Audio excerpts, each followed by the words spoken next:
Welcome, everyone. Welcome back. Here with me, I have Favian. I'm Davian. This is the Refine Journey podcast. Our purpose for our new listeners, if you weren't here last time, we like digging into keeping God at the center of our life and our conversations, and also pursuing our growth in business, life, and also our walk with God. So today, for our first conversation, our first question, Favian, I'm going to ask you, how did you find your passions? Whether that be for the podcast or the camera or just everything. Yeah, because it's a big, full question, and I have a big answer. So, like, my passions is a lot of things. It's not really honed down to one thing, but if I could really sum it up, is them operating what God created them to be, and in their calling. But it really did start back when I got saved. But the biggest two things is my passion is seeing people operate, but also if they're lost and they find it.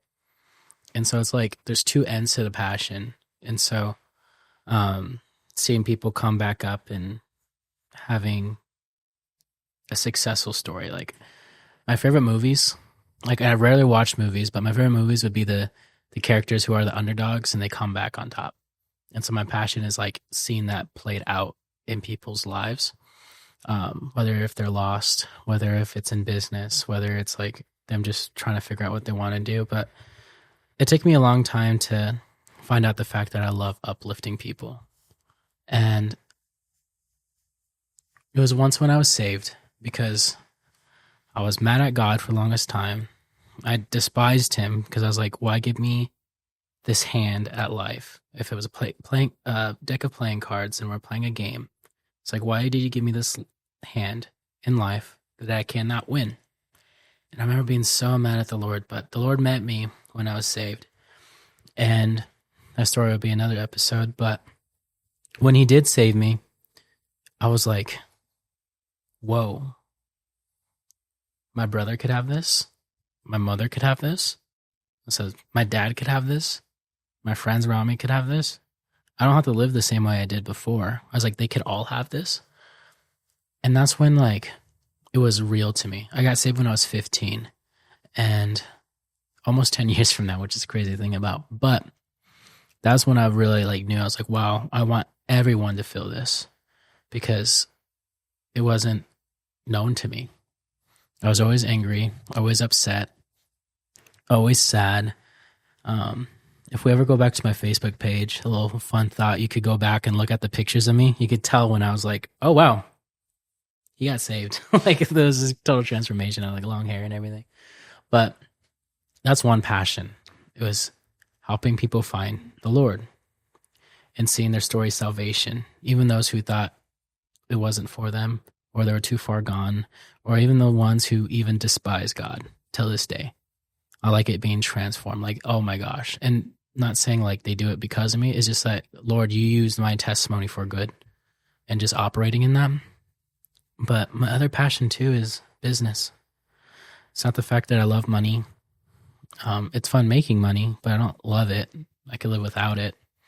Not really. I got to pay for food and bills, but I got to provide. But at the same time, I know I just can make it again. It's not something I'm like really fawn over, but I like the fact that I'm starting to operate in my passion of business. And my business model is basically uplifting other people's businesses. So marketing, video creation, whether that or photography for headshots and all that fun jazz. I'm not really there with my business yet. Like this podcast is kind of the starting ground of where I want to pursue that. But I kind of been like a jack of all trades, helping different businesses out, whether it's like create an ad here, help out with headshots here, doing podcasts, like doing wedding film, like all these different things. And I realized I'm spreading myself too thin. But if I just hone on one niche at a time, like I get to help more people out. So I'm in the process of figuring that out. And that's why I'm doing this podcast, because I just want to people and market out myself so more people could find out with me, because I know what I do is good. Like my creative things are good. Running ads, good. But just getting my face out there and letting people know that I exist is like, this is one of the biggest platforms, and I know content wise can make a lot of content to get out there. But it took me a long time to figure out that I like media, because media is the biggest tool to help uplift others. And so it was just natural. So many reasons why I learned media, and took a long time to get there. Because first, when COVID happened, I remember I bought an iPad. I was drawing on my iPad, which then I made it to t-shirts, and I sold it, helped making art for TikTokers. And I did that. I bought a Cricut, did heat press vinyl and everything, and I would draw. Bam, I tried it, but it wasn't anything really much more with that. And that was back in 2019. And I just kept trying stuff because I didn't know what I liked. Like I got saved, and I know the passion of just pouring into others, but still I felt led on like my work life, my 9 to 5, and my pursuing of business. Like I didn't want to work a normal 9 to 5 because a 9 to 5 just always drained me. I was always tired. I always was doing something, and I always felt like, oh man, I'm better than working here at Safeway. Nothing against those who work at those jobs, but me personally, I just always felt like I wasn't being used to my fullest potential. And so I worked at Starbucks for like 4 years. And then I also started working at Cliff Castle Casino, running the coffee shops. I opened and closed. So tiring. I ran myself in the ground. I fixed cars for a while, helping people fix stuff. And then I learned that if something really bad happened to them, I'd probably be liable if I like replaced their brakes, and I didn't really have any insurance. And I got wise with that, but I also hate working in the sun. And like, it might sound to people like I just hated doing laborious stuff or I'm lazy, but that's like not it. I just always felt like I had more in the tank to give in other areas. But I kept trying stuff because it was always fun. Yes, making money and just figuring out what I wanted, but nothing ever really stuck until me and Ethan, I moved here to the Valley because I lived in Camp Verde up north of Phoenix. And my guy, he's business minded too. And he was the first person to take me seriously in a business mindset. And he also too was like, he's a really good speaker. He leaves me in the dust when it comes to talking and speaking. And college kid, graduate, now he's a commercial real estate person, salesman, and he's killing it, man. But he started making influencer videos. Ethan McAfee, you could find him on Instagram, and he has a whole bunch of God videos. But in the beginning, I also went with him to make these videos, and I was usually the one behind the camera pressing record while he was talking, giving just things about the Lord, and just a great influencer. And we modeled our content strategy of someone named Gary V. And those who know him know him. But he just says, keep posting every single day. And that's what we did. We posted every single day. And then to the point where we got so much content, we would go drive up to the mountains. Yeah, we'd drive up a mountain. You know what mountain I'm talking about? You live next to one? South Mountain. South Mountain. We'd drive up to South Mountain and record videos. He would have a bunch of things throughout the week that he would collect. And one day we'll knock out like 20 videos, just short videos at a time. And we'll go early enough because he wanted to get the sunset, and I would hate my life because I was like, I want to sleep in. So we would leave by like 4 a.m. sometimes to beat the sun. Sunrise. Yeah, sorry. Sunrise. Good. Don't worry about it, bro. All right. Anyways, on the sunrise, just to like record these videos. And it was something that like we did. And he kept refining his process, getting better in his speech, and to the point where we started getting millions and millions of views. And it was like, wow, this strategy does work organically. And I just remember being so like proud of him at the same time, where it was just like, I was uplifting him. I was there. I showed up. And then he started equating me in his videos because I play guitar. And you guys go look at his videos if you do. I highly recommend it. They're really good. You'll start seeing me playing acoustic guitar behind him because he just liked the raw, authentic likeness of everything. It was his audio, it was our audio, and him speaking. and it was just motivational, uplifting, and it was just Jesus, pure Jesus. And so that's when I learned I like using a camera, doing that. It like really opened the door. He kind of showed me how the camera worked, because he was the one who invested in the cameras first, and then I kind of just leached off him and was there as we were just refining ourselves. And then I met my wife, and I already knew how to run video and had a good understanding of it, but photography was like another level of learning. And I remember my wife was taking a college photography class as we were just talking. We weren't even girlfriend. We were kind of interested in each other, but we were just talking. But I know she liked taking photos. And so I started learning how to use a camera and a photo wise, just to get closer to her. Turned out great. We're now married. Hoorah. Anyways. And then now it's to a point where I too was like pouring into her and helping her uplift her business. Now she has a flourishing like wedding photography business. And something that like I learned how to use a camera, but growing up, I was a huge strategist. I always had strategy. I always knew how to navigate even the most chaotic situations. And it's really poured over because growing up the way I did, with my dad in and out of prison and my mom being an addict, I was very strategic how I lived. I couldn't really, like, pouring into my brother, surviving how I did. Some say we were great, like we had food, we had a bed, but we never felt safe. I like, even thinking about it now, I don't think I remember going to bed feeling safe. The slightest noise will wake me up. But always had a strategy mind. It was like a survival instinct at that. And I was a really good liar. And some will say I was a really good salesman at just getting my way through things. At that time, even telling friends back then, I was like, if I want something, I'm going to get it. Because I knew if I had the right strategy that I would win. Even in wrestling, I wasn't the strongest. I wasn't the fastest. I wasn't the most flexible. I just knew how to point out people's weaknesses and just attack it and attack it and attack it. And that always poured over into every aspect of my life, just noticing what were weaknesses, what were strengths, and I would just attack at their weakness. And if they're the strength, I would stay away from that.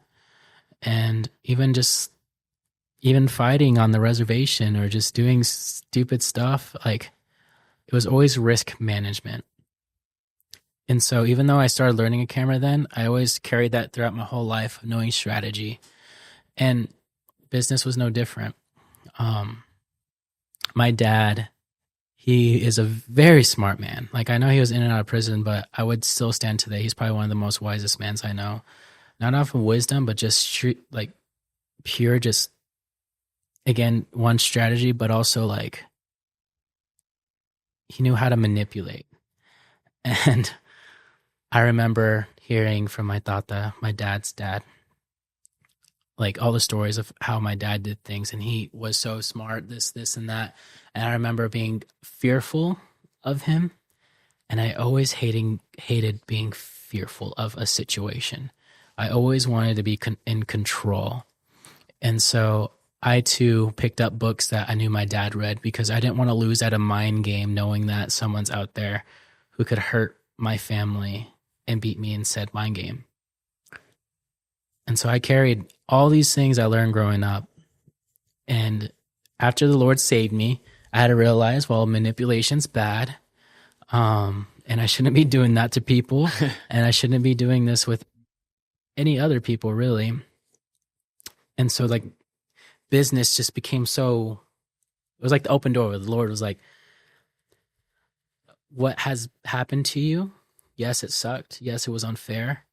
And the way you have thought, you can't like use it the way you did anymore. But here's this outlet where you could use it for good. And so that's like the biggest thing of like I use today. I see how things work for other people. Like, I'm not just some YouTube watcher and like, oh yeah, that's good. Like, I want to put it to work, and I'm open-minded to see failure, which then in turns brings me closer to what I want. And And that was just like really my passion. So every time I tried something new, it really brought me back to that place of like, just keep trying. And it just kind of landed in my lap, media. And I realized it was a tool that I could help uplift others. And like, camera is just the one step of what I do. Whether it's like I talk to someone and being like, if this is your passion, we should do X, Y, and Z. And that will help uplift you in that area. And like, they usually just run with it. And so I don't know how to do that with my wife. I'm going on a little tangent. But like, I could see it in other people. And I teach these kids because I teach at this school. And they're asking me like, can I really do this? And I'm like, yeah, why not? And then they ask me how. And I'm able to like put a game plan of what they need to do in order. Like, don't get hung up on the small stuff, like creating an LLC or opening a bank. Like, you could start this today, if not this week. I talked to a boy.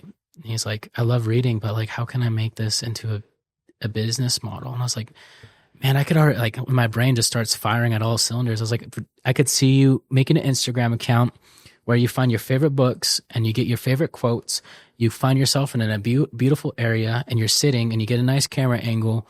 And now you just read part of these quotes or these stories, these mini stories, and you start just reading them. And it's this impactful, cinematic, serious moment video. And you keep posting that. Like, and I tell them, man, I live to what me and Ethan did back in the day. You post every single day until you could even start posting twice a day. And then you start building a content bank. And like, it's insane how far you could go just with that alone.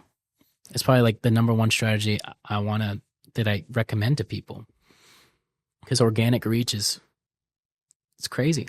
You don't need crazy ads to grow.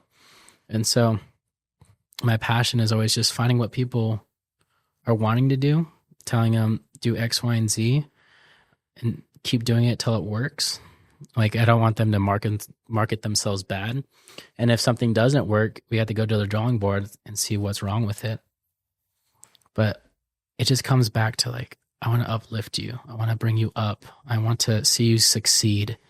And so whether that's with the Lord, and the Lord does want you to succeed. And so I like showing that to people.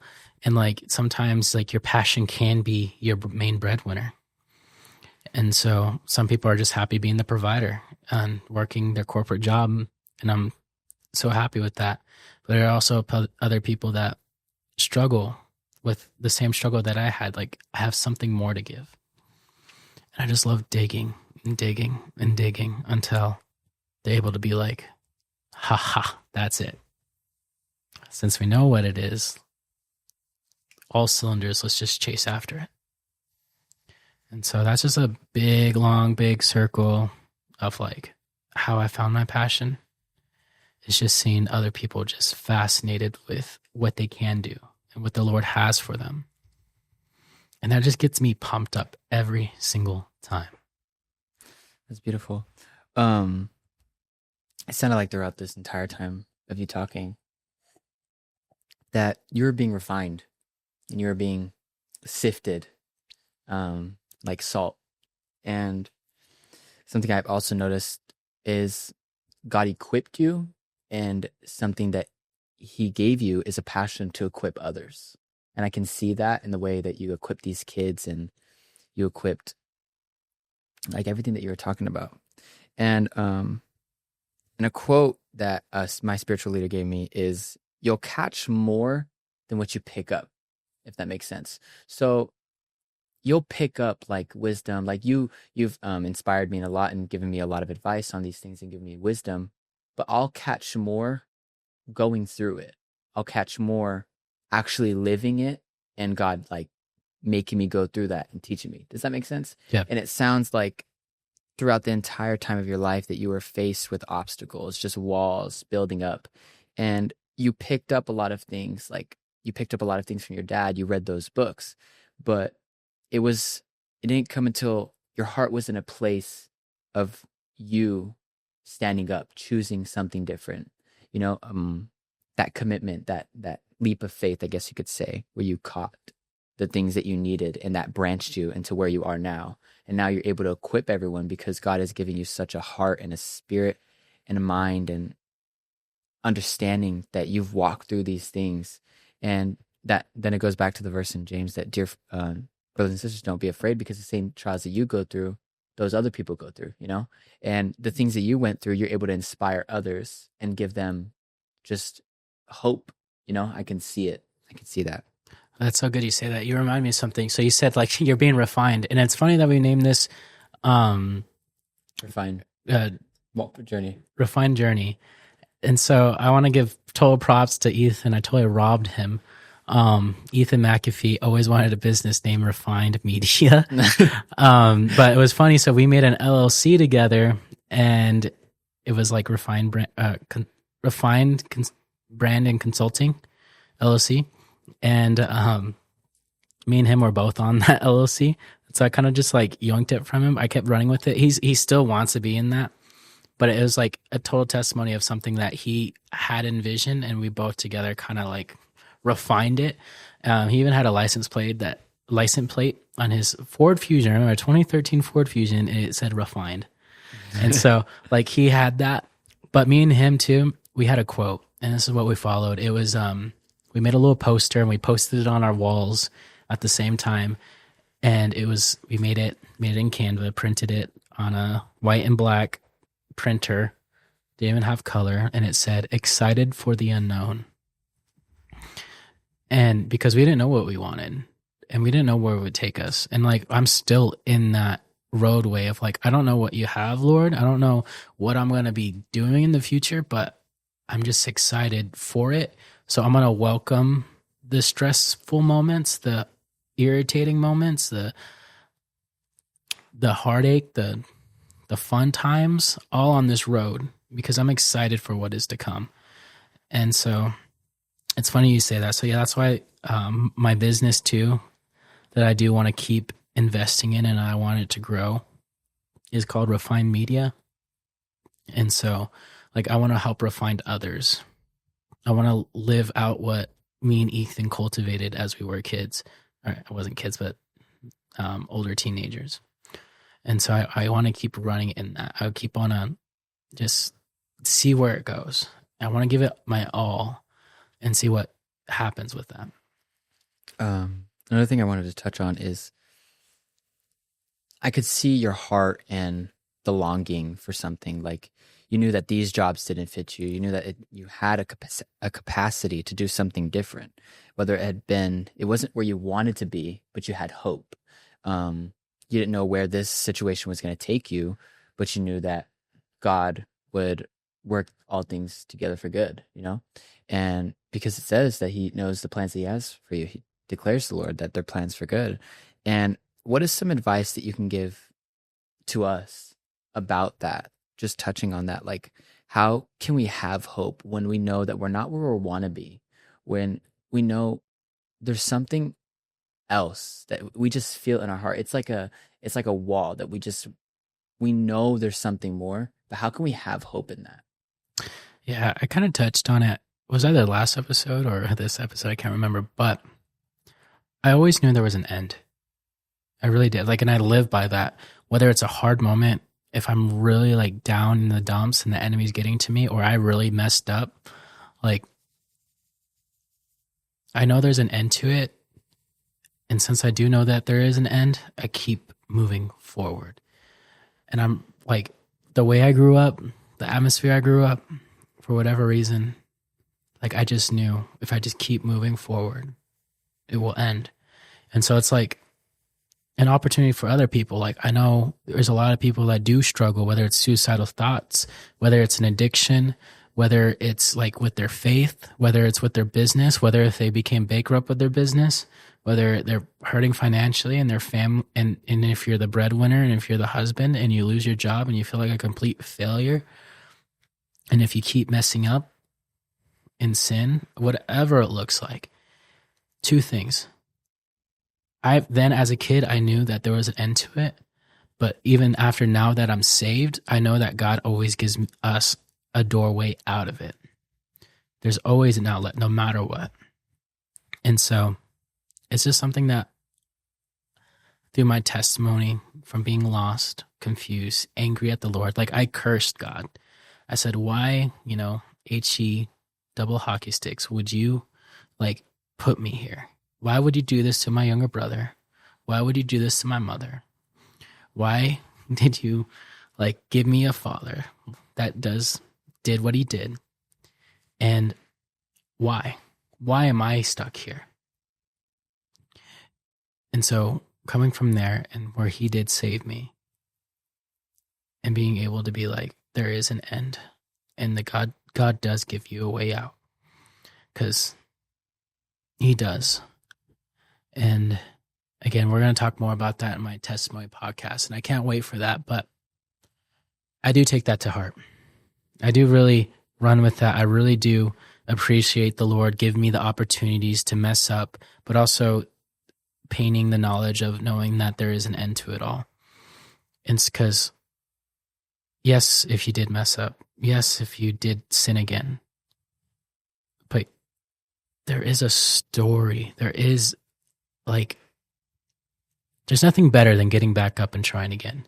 And finding that motivation is just legitimately looking behind you and looking at the things you've already overcome and saying, like, I will not give up now because everything else would have been in vain.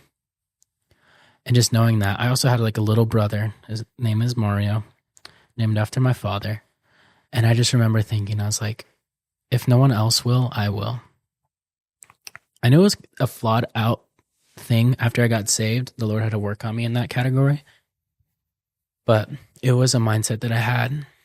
And so now I look at it like, Lord, I beg you to keep working.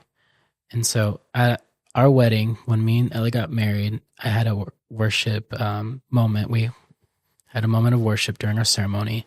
And the song I chose was Too Good Not to Believe. And in that song, they talk about, like, obviously it says, you're too good to not believe. You're too good not to believe.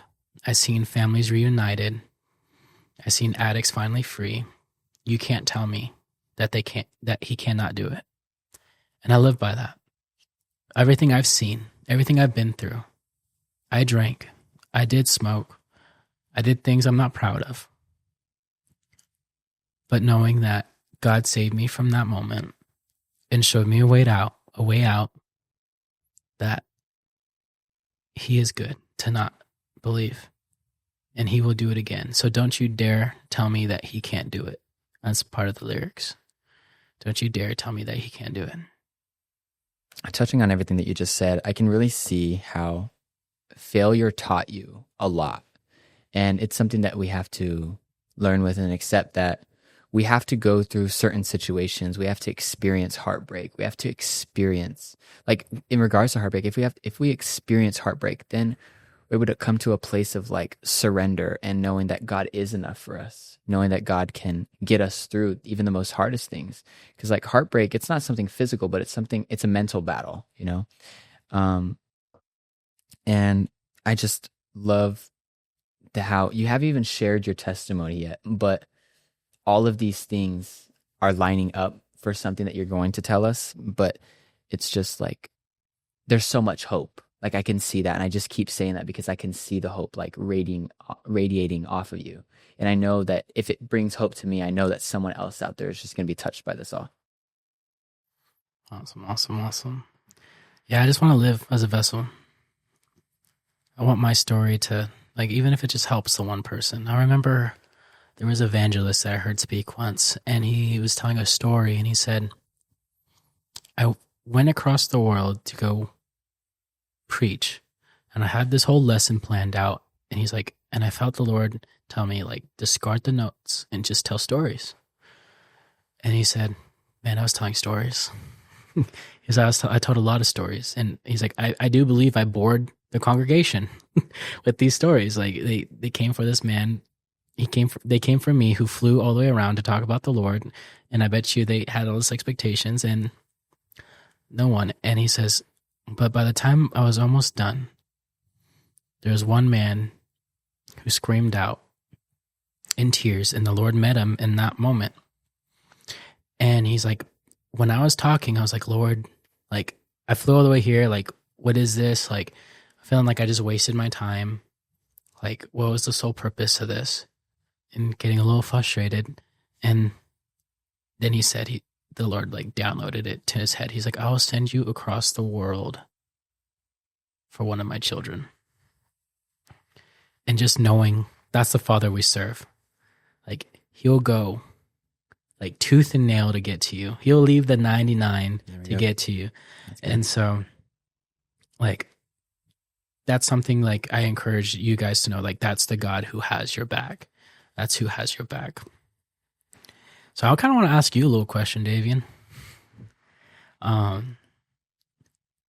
want to ask, like, do you struggle with like anything, like trying, like, do you struggle with trying to be perfect, like being someone that you're not, being frustrated in like what you do in this world, and just being chained down by that? I know it's a deep question, but does that make sense? Yeah, I understand.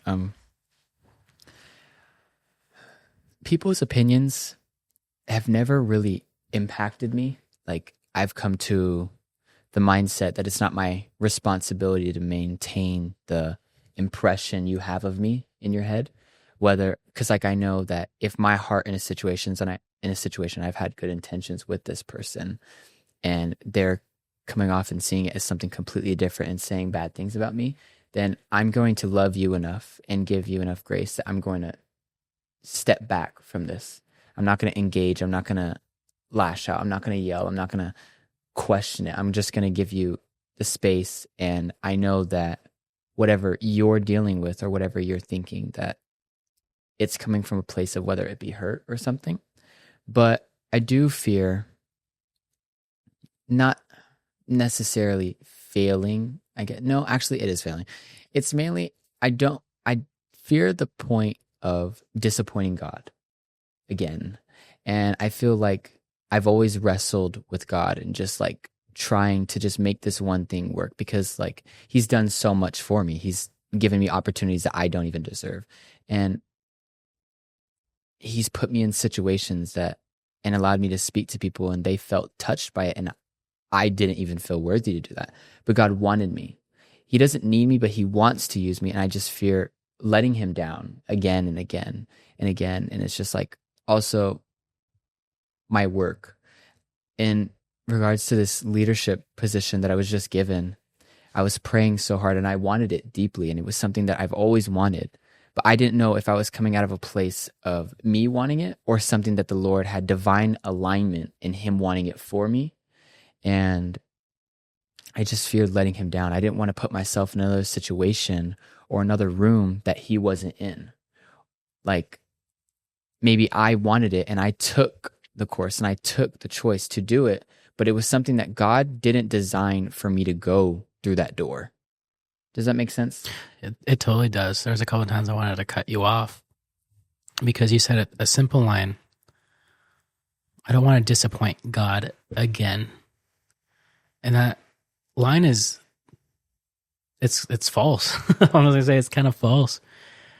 There's nothing that we could do to disappoint him. What we do is because he hates the sin, but loves us. And so we got to like separate that mindset. And like, even if you chose wrong, it was an intention of wanting to be closer to him.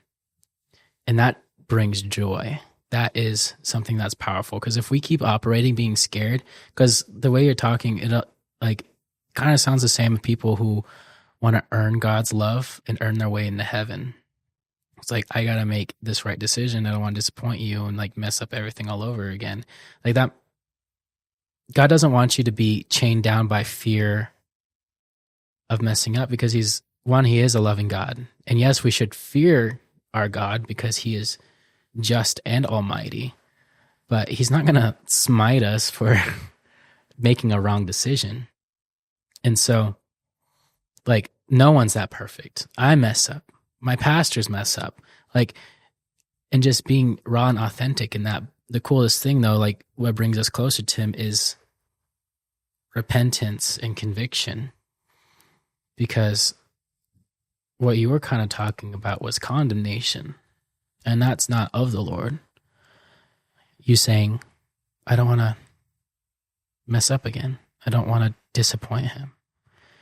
Because what that is saying is, I'm ashamed. I messed up. And that makes you cower away from God. Like, I'm sorry, Lord. Don't look at me. Or like, dang it, I did it again. And you're going to be beating yourself up in your quiet time. The Lord doesn't want that. It's more of like, Lord, I want to see you in this. And that's exactly where you were. And you did touch on that. But I'm almost challenging you to rethink who God is to you and what he wants for you, because he wants you to succeed.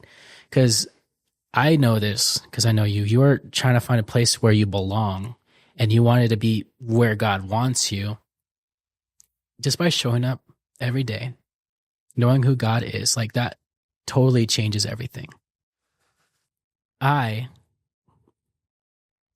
like reframing from the point of being in shame, because that's the biggest thing, because you can't disappoint God. That's almost putting you higher above God, saying like, oh, what I do to you is going to like affect who you are as God.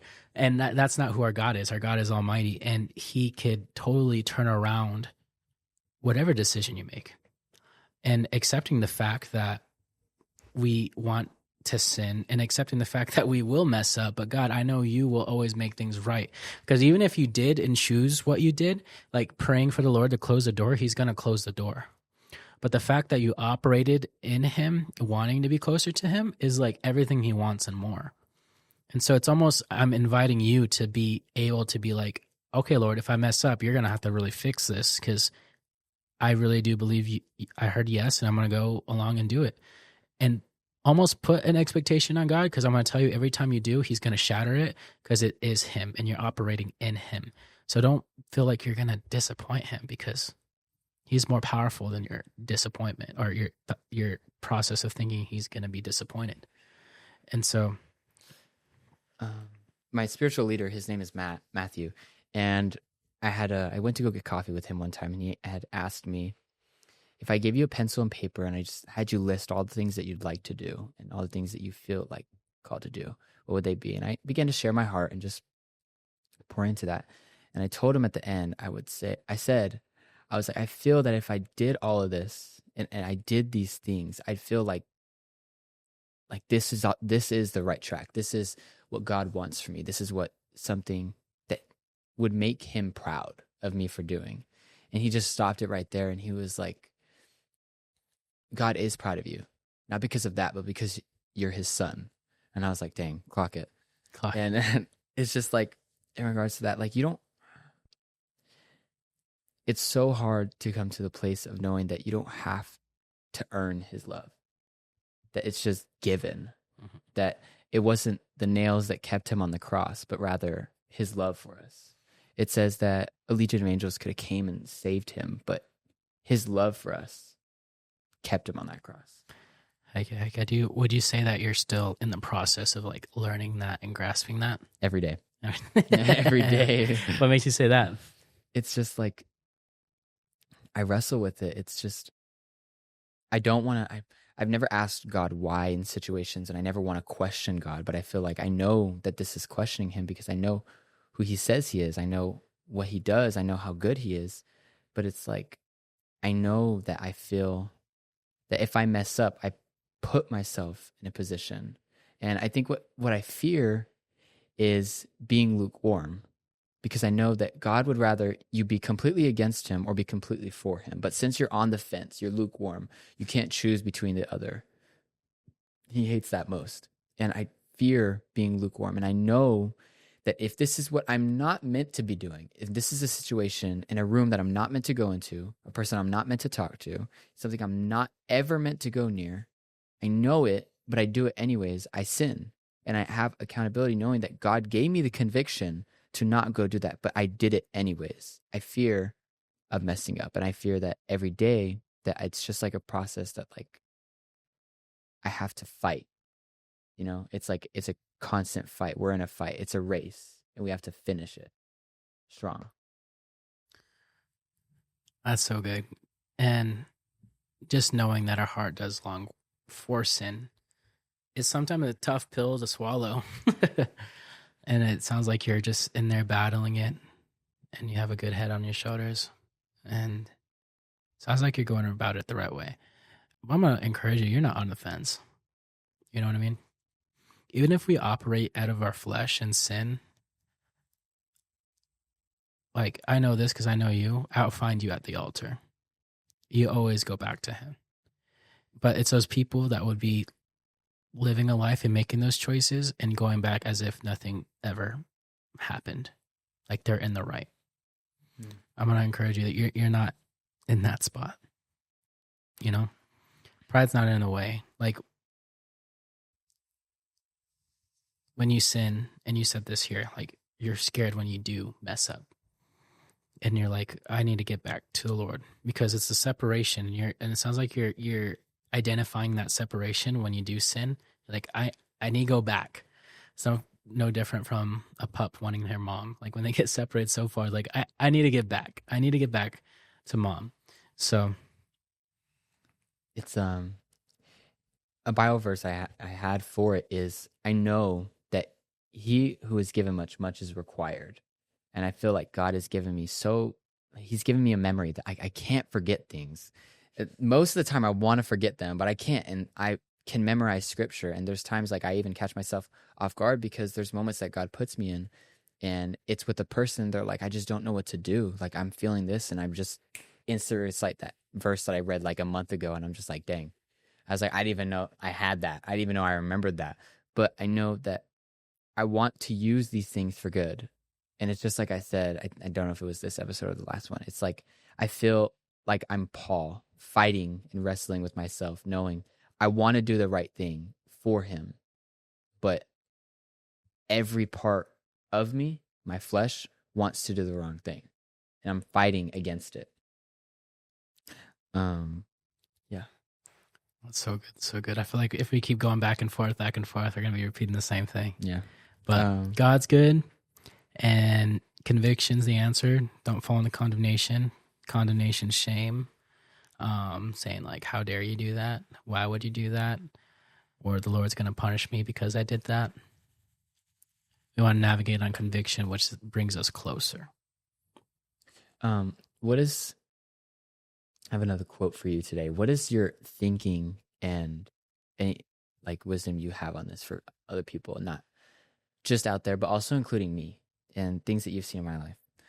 What lesson you refuse to learn now will repeat itself later.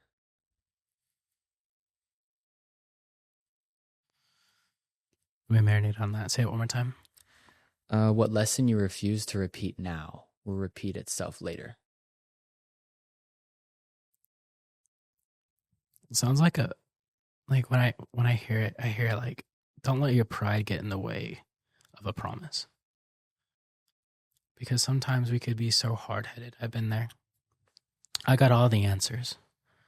And that pride is sometimes like the enemy doesn't need him to be present in a situation. Sometimes our own ego and pride gets in the way from a promise that is waiting for us. And so if you say it one more time. What lesson you refuse to learn now will repeat itself later. Like, if I didn't have the humbleness of taking a lesson and taking it well, like I'm doing a disservice to others because I could be teaching them what I learned. And just add it to my belt of a testimony. Like, if you asked me 10 years ago that I would be married happily and be for the Lord, I would call you crazy. And it's taken so many lessons, so many times to be reminded and put my ego to the side to be able to proudly say, like, the Lord's brought me here and I might be messed up and jacked up. I'm dented in so many areas. My story says it all, but I'm happy. And it's not the fact that I seek happiness, but I'm joyful and I choose to find joy in the mess. Even when I'm told wrong. I have a wife. She tells me every time I mess up. I'm like, oh, mercy. Dang it, dang it, dang it. But I love it so much because it makes me better And since I become better, I could be a better husband for her. And it's something I like our relationship being modeled as, because our relationship is the image of Christ to the church. And I just want to always not stop learning. And I want to welcome lessons. Because the more I learn, the more I could teach, the more heartaches I run into, the more stories I could the more stories I could tell and help others get through said circumstance. Like, I welcome it. I want it. And so I encourage those to not ignore and sweep under the rug the lesson that they're afraid of, or the secret sin they live in. Like, the lesson in that alone is freedom. And the taste of it is amazing. Well, thank you. I think we pretty much covered everything we're going to talk about today. Well, let's go. Thank you guys so much for watching Refined Journey podcast. It's going to get me a while to get that under wraps. Me and him both agreed we like it, but I still got a nail in my head. This is episode 2. I appreciate you guys. I think we're going to be releasing 2 episodes once we launch this. So you'll see the first episode and second episode. Beautiful, mate. Beautiful. Yep. And then after that, I think we're going to start posting every single Saturday. So stay tuned. Alrighty. Thank you.